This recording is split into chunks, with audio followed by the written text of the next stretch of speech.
नमस्कार, मैं हूं शंभुनाथ गुप्ता और आप देख रहे हैं न्यूज ऑफ नेशन। आज हमारे साथ मौजूद हैं उदय भानसर। खास लोगों से खास बातचीत करते हैं, तो देखिए उदय भानसर को न्यूज ऑफ नेशन पर। सर नमस्कार। नमस्कार सर बहुत बहुत स्वागत है हमारे न्यूज चैनल में आपका। शिक्षक दिवस कब से और क्यों मनाया जाता है, हमारे दर्शकों को बताइए। देखिए, शिक्षक दिवस एक महत्वपूर्ण दिवस है। यह 5 सितंबर को मनाया जाता है। भारत के प्रथम उपराष्ट्रपति, महान शिक्षाविद, महान फिलासफर आदरणीय सर्वपल्ली राधाकृष्णन के जन्मदिन पर शिक्षक दिवस मनाया जाता है।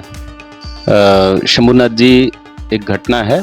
घटना ये है कि एक बार राधाकृष्णन जी के समर्थक और उनके चाहने वाले उनका जन्मदिन मनाने का आग्रह किए उनसे कि हम आपका जन्मदिन मनाएंगे। तो राधाकृष्णन एक विरक्त आदमी थे, एक तरह से देखा जाए, एक संत आदमी थे देखा जाए अगर एक दृष्टि से। शिक्षक के साथ साथ महान आदर्श भी उनके अंदर समाहित थे। उन्होंने कहा, देखिए मेरे जन्मदिन मनाने की क्या आवश्यकता है, मेरा जन्मदिन मत मनाइए, कोई मैं ऐसा आदमी थोड़ी हूँ। तो लोगों ने बहुत जब विशेष आग्रह किया तो उन्होंने कहा, ठीक है, अगर आप लोगों की इच्छा है कि क्या नाम है मेरा जन्मदिन मनाया ही जाए, तो मेरा जन्मदिन शिक्षकों के लिए समर्पित हो और इस दिन को, मेरे जन्मदिन को शिक्षक दिवस के रूप में मनाया जाए, जिससे समाज में शिक्षकों के प्रति एक अच्छा संदेश जाए। तभी से उनके इस सुझाव के आधार पर शिक्षक दिवस को 5 सितंबर को प्रति वर्ष शिक्षक दिवस के रूप में मनाया जाता है। सर हमारा अगला सवाल ये है, आज के दौर में शिक्षक दिवस का महत्व क्या है, हमारे दर्शकों को बताइए। देखिए, एक दो पंक्ति के माध्यम से मैं अपनी बात कहूँगा। अध्यापक है युग निर्माता, छात्र राष्ट्र के भाग्य विधाता। अध्यापक युग का, समय का निर्माण करता है और जो छात्र होता है वो राष्ट्र का भाग्य विधाता हो, भाग्य निर्धारित करता है।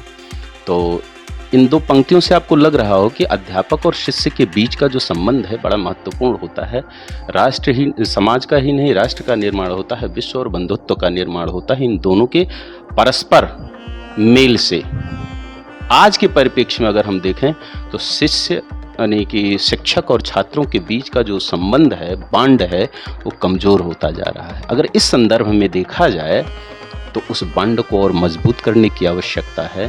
प्रतिवर्ष जो शिक्षक दिवस मनाया जाता है, इसी संदर्भ में होना चाहिए कि उन कड़ियों को हम खोजने का, ढूंढने का प्रयास करें कि कैसे शिक्षक और छात्र के बीच संबंध प्रगाढ़ हो, मजबूत हो, तभी शिक्षा रूपी उत्पादन बेहतर हो पाएगा।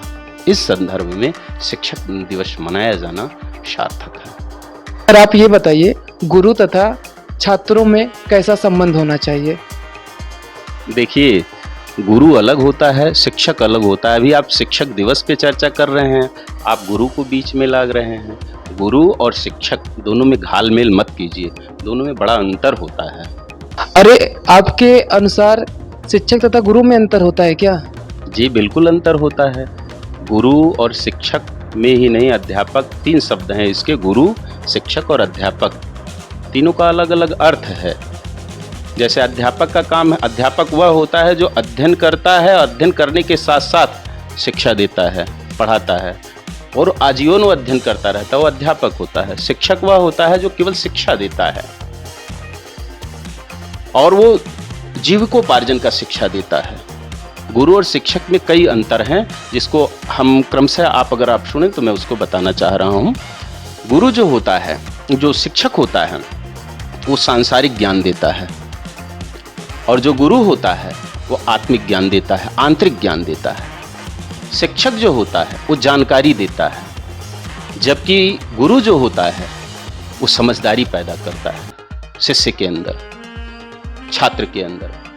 जो गुरु शिक्षक होता है वह शोध करवा सकता है, बहुत कर सकता है बच्चे से सांसारिक चीजों का, लेकिन गुरु जो होता है वो बच्चे के अंदर बोध पैदा करता है, प्रबोध पैदा करता है। जो शिक्षक होता है वह बनना सिखलाता है कि बच्चे को क्या बनना है, डॉक्टर, इंजीनियर, ओवरसियर क्या बनना है, बच्चे को यह सिखलाता है। जबकि जो गुरु होता है वो होना सिखलाता है कि बच्चे को क्या होना चाहिए। एक शिक्षक अपने छात्र के अंदर विधि विधान, प्रावधान और संविधान की बात बतलाने तक ही सीमित रहता है, लेकिन एक गुरु अपने बच्चे के अंदर, अपने शिष्य के अंदर शिष्टता, शालीनता, विनम्रता, जिससे उसका पूरा जीवन चलता है, उस बात को बतलाता है। एक शिक्षक तन की दृष्टि से देखता है अपने छात्र को, लेकिन जो गुरु होता है वो मन की दृष्टि से देखता है। एक शिक्षक बहुत कर सकता है तो अपने छात्र को पैसा कमाना सिखला सकता है, लेकिन एक जो गुरु होता है अपने छात्र के अंदर प्राण प्रत्यावर्तन करना सिखलाता है, प्राण भरना सिखलाता है। तो इस प्रकार से बहुत सारे अंतर हैं एक शिक्षक और गुरु के अंतर, गुरु के बीच में। गुरु समग्र होता है और शिक्षक मेरी दृष्टि में आंशिक होता है। एक बच्चे के होलिस्टिक डेवलपमेंट के लिए गुरु होना महत्वपूर्ण है। तो अभी आपने हमारे दर्शकों को कुछ तकनीकी शब्द बताए हैं, उसमें कुछ और अंतर स्पष्ट कीजिए, हमारे दर्शक जानना चाहते हैं।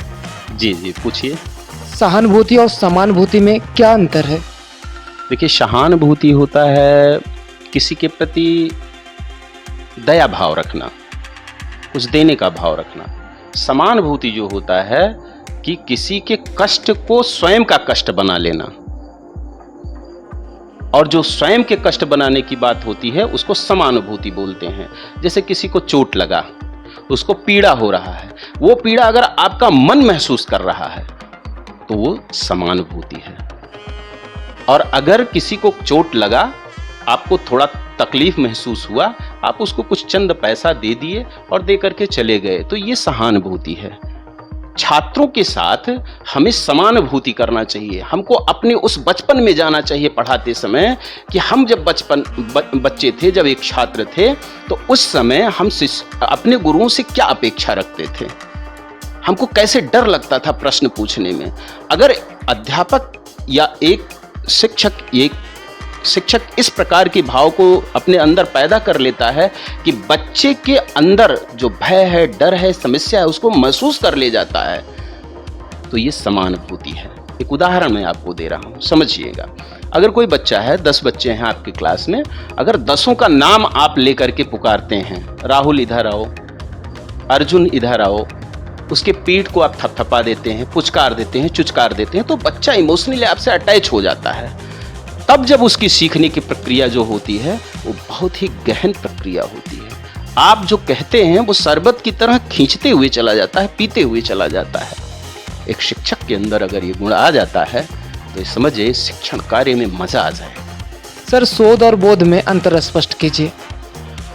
जो शिक्षक होता है वो बहुत कर सकता है, मैं बताया हूँ कि वो शोध कर सकता है, शोध करवा सकता है, रिसर्च करवा सकता है, लेकिन जो गुरु होता है वो बोध करवाता है। बोध मीन्स वही चीज हो जाना, जिस चीज के प्रति आप रिसर्च कर रहे हैं वो आप हो जाएं मन से, तन से, तब उसको बोध कहते हैं। जैसे आप लड्डू खाते हैं, मीठा खाते हैं, आपको अंदर अनुभूति होता है, आप एक्सप्रेस नहीं कर सकते हैं शब्दों में उस अनुभूति को। ठीक इसी प्रकार से अगर शिक्षक अपने छात्रों को ज्ञान देता है, शिक्षण कार्य करता है, और बच्चे मन ही मन हजारों लड्डू के बराबर एंजॉय कर रहे हैं, तो ये बोध है। और फिर इसको और बड़े में अगर आप देख लीजिए, तो बड़े में देखने का मतलब ये है कि अगर बच्चा आपके शिक्षण प्रक्रिया से इस प्रकार संतुष्ट हो जाए कि उसका जीवन बदल जाए, केवल पैसा ही न कमाए, तो यह भी बोध है। बोध का मतलब होता है होलिस्टिक डेवलपमेंट, होलिस्टिक चेंज, समग्र परिवर्तन, इसी को बोध कहते हैं। एक शिक्षक के अंदर ये गुण होना चाहिए कि बच्चे के अंदर समग्र परिवर्तन हो। अच्छा सर, जीविकोपार्जन और जमीर बेचने में क्या अंतर है?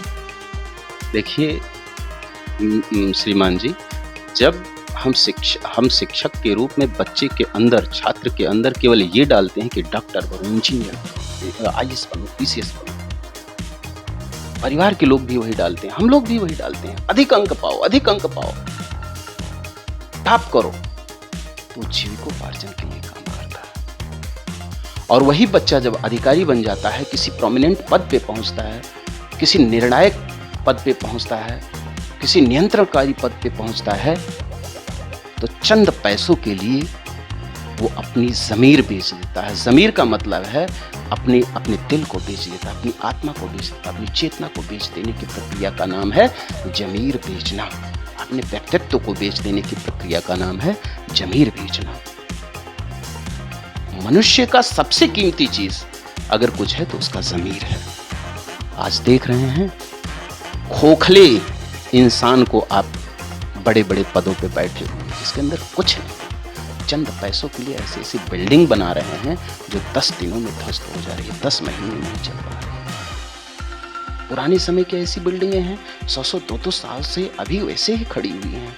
आज हमारे डॉक्टर, इंजीनियर और तमाम सारे निर्माणकारी क्षेत्र ऐसे हैं जो प्रतिभावान हो गए, पैसा कमाने के लोभ में अपनी मानव रूपी जमीन को इसी ढंग से बेच रहे हैं। तो हम शिक्षकों का कर्तव्य है कि बच्चों के अंदर ऐसा बोध पैदा करें कि सामने कितनी भी उसके लोभ और प्रलोभन क्यों ना आए, लेकिन अपना ज़मीर ना बेचे। गुरु यही सिखलाता है कि बेटा ज़मीर मत बेचना। होना तथा बनना में क्या अंतर है?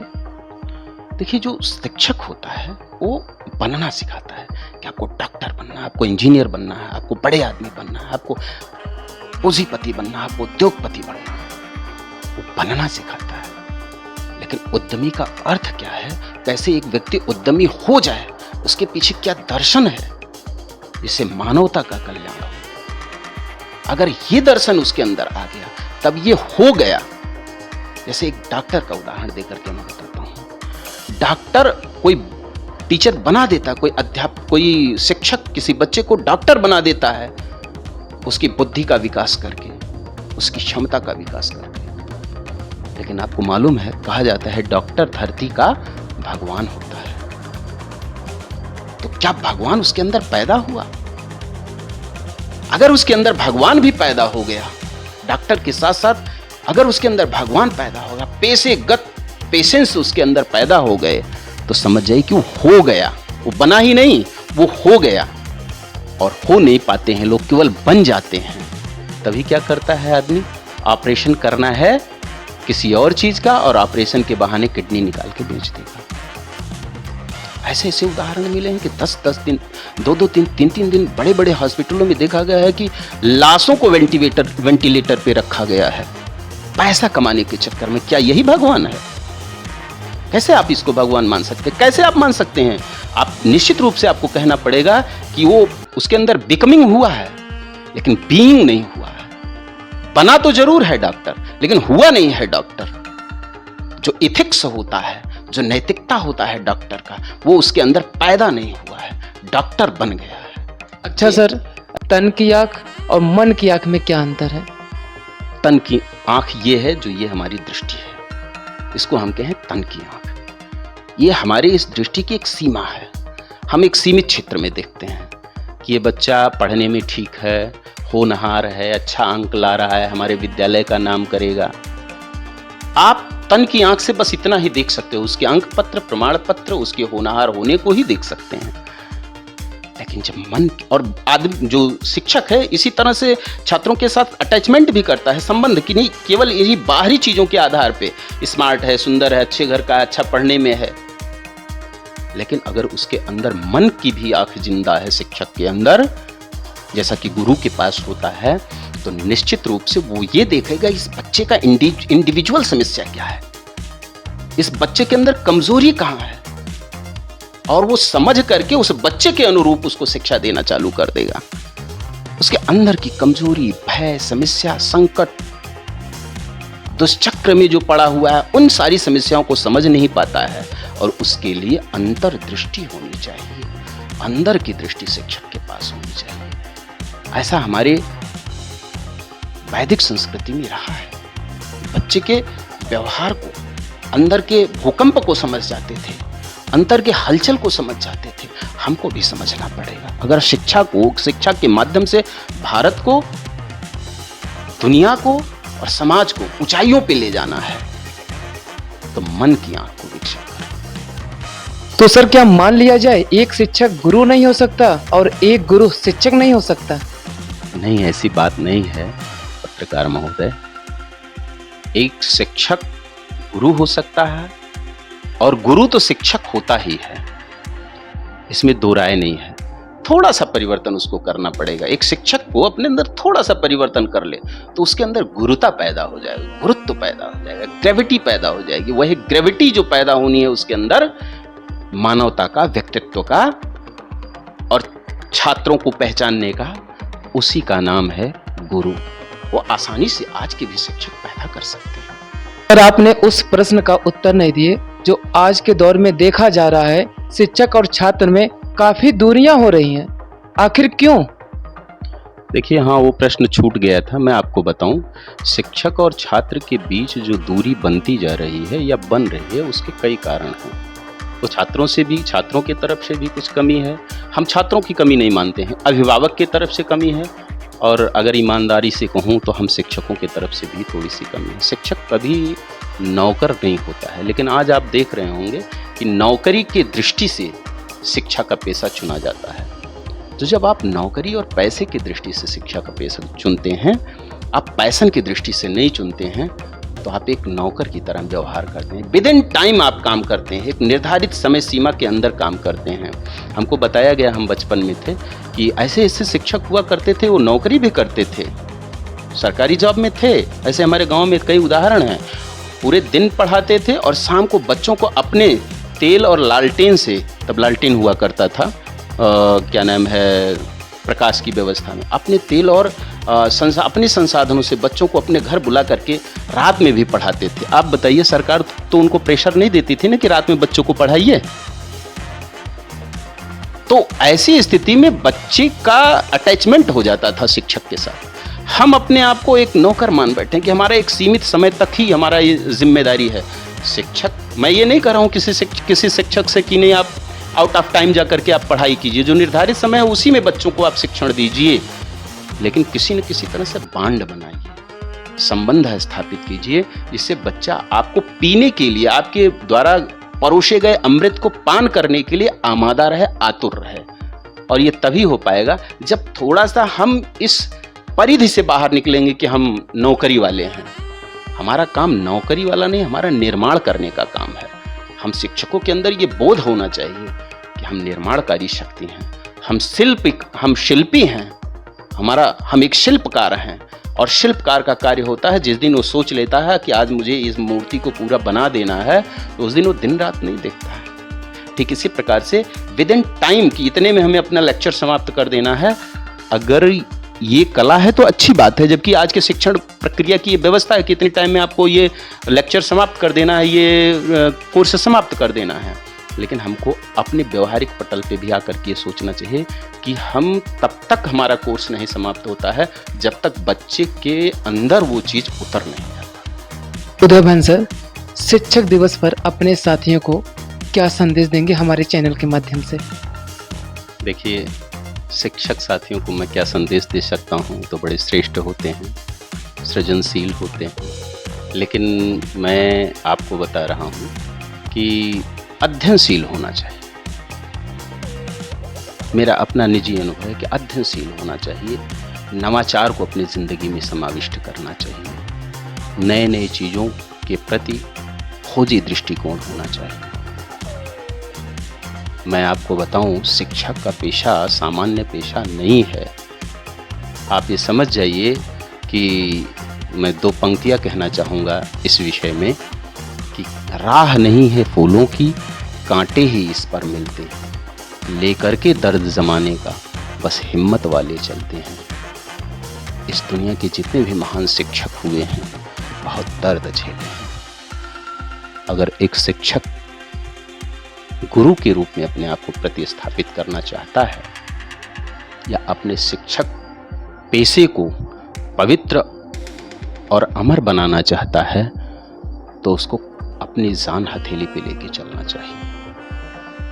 कांटों भरी उसकी जिंदगी होगी। आप ले लीजिए, महात्मा गांधी से लेकर के सुकरात और प्लेटो से लेकर के जितने भी महान टीचर्स हुए हैं, महान उपदेष्टा हुए हैं, महान निर्माण करता हुए हैं, चाहे वो विवेकानंद हों, चाहे वो शंकराचार्य हों, सब लोगों ने दर्द भरी जिंदगी जी है। इसीलिए इन पंक्तियों को मैं कहूँ कि कांटे भरे हुए हैं इस जिंदगी में। दुख इस बात का है कि हम जैसे लोग इस शिक्षक पैसे को बड़े सस्ते में ले लेते हैं, इसलिए दिक्कत होता है। तो मैं यही कहना चाहूँगा कि हमको हरदम अध्ययनशील रहना चाहिए, खोजी दृष्टिकोण होना चाहिए, वैज्ञानिक सोच होना चाहिए, पूरा प्रयास करना चाहिए कि बच्चे हमसे प्रश्न पूछने में खूब इजी हों, इतने इजी हों कि जिसका कुछ हद ना हो। एक शिक्षक के रूप में आपकी सफलता यही है कि बच्चा आपके कितना क्लोज है, यही आपकी सबसे बड़ी सफलता है। प्रयास करता हूं कि इसके कुछ हिस्सों पे मैं चल सकूं। अंतिम प्रतिक्रिया के रूप में आप क्या कहना चाहेंगे हमारे दर्शकों को? जिन गुरुओं ने, जिन महान शिक्षकों ने हमारे इस जीवन को बनाया है, इस अनगढ़ जीवन को सुगढ़ बनाया है, वो हमको इतनी शक्ति दें, ऐसी सामर्थ्य दें, जिससे कि हम एक शिक्षक के रूप में गुरु बन जाएं, गुरुओं के भी लक्षण हमारे अंदर आ जाएं। यही हमारी अंतिम प्रतिक्रिया होगी और यही आज इस शिक्षक दिवस के रूप में उन डॉक्टर सर्वपल्ली राधाकृष्णन जो महान शिक्षाविद थे, अपने जीवन को शिक्षा के लिए खपा दिए, उनके लिए सर्वाधिक सबसे बड़ी हमारी तरफ से सच्ची श्रद्धांजलि होगी। दर्शकों, आपने सुना उदय भान सर को न्यूज ऑफ नेशन के माध्यम से एक अहम जानकारी सर ने दिया आज। तो हम आपसे फिर मिलेंगे एक नए अपडेट के साथ और नए अंदाज के साथ। तब तक के लिए नमस्कार सर। आपने हमारे दर्शकों को ढेर सारी जानकारी दी शिक्षक दिवस के उपलक्ष्य में, इसके लिए आपको बहुत बहुत शुक्रिया सर।